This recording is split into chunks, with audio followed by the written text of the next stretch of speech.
Bom, um grupo de congressistas pressiona para que seja colocada em apreciação uma PEC, uma proposta de emenda à Constituição, que limita em 10 anos o mandato dos futuros integrantes da Corte, do STF, né? Do Supremo Tribunal Federal. A PEC também restringiria o poder de escolha do presidente da República para essas vagas. A CCJ, a Comissão de Constituição e Justiça do Senado, vai sabatinar o juiz federal Cássio Nunes, que foi indicado pelo presidente Jair Bolsonaro para a vaga de Celso de Mello, na quarta-feira, dia 21. Coronel, que tal? O JR já falou isso aqui várias vezes, que seria bom ter um mandato aí de 7, 8 anos, no máximo estourando uns 10 anos. O que lhe parece? A proposta aí realmente são 10 anos. O que eu questiono é o seguinte: cumprido esse mandato, o que acontece com esse cidadão? Ele se aposenta ou ele volta para a sua atividade anterior? Qual que é a proposta do projeto? Eu li, mas não vi nada a respeito. E se for para que aposente, então eu sou contra. Então que ele fique lá 40 anos, se for preciso. Mas que não cause prejuízo para a população. Porque quanto mais pessoas ocupando esses cargos 10 anos depois se aposentam, quer dizer, isso que eu estou fazendo é um questionamento.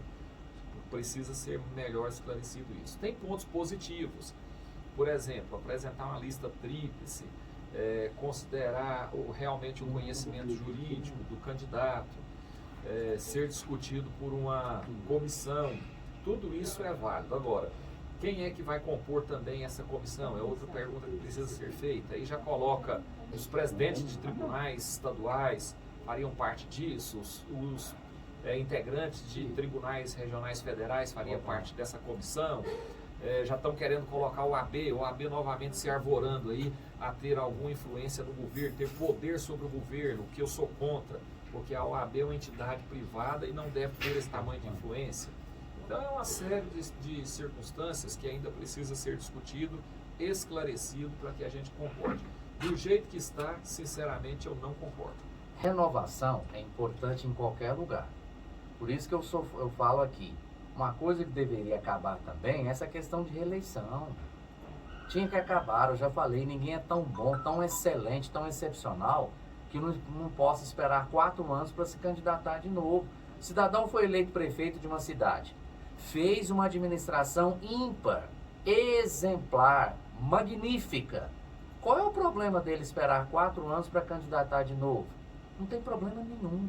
Não tem problema nenhum. E essa administração ímpar, magnífica, exemplar, muitas vezes no segundo mandato, vai deixar de ser tudo isso. E poderá até ser problema. Eu concordo 100% contigo, Murilo, mas a gente tem um histórico no Brasil de poderes personalísticos, né? O que é o poder personalístico? Uma pessoa se apodera do poder em uma determinada função e ele acha que aquela função é dele, ele passa a ser o dono. Sem ele, nada funciona. Eu ouvi de um prefeito recentemente dizendo que ele seria obrigado a candidatar agora à reeleição pela quarta vez, porque não existia ninguém na cidade em condições de substituí-lo.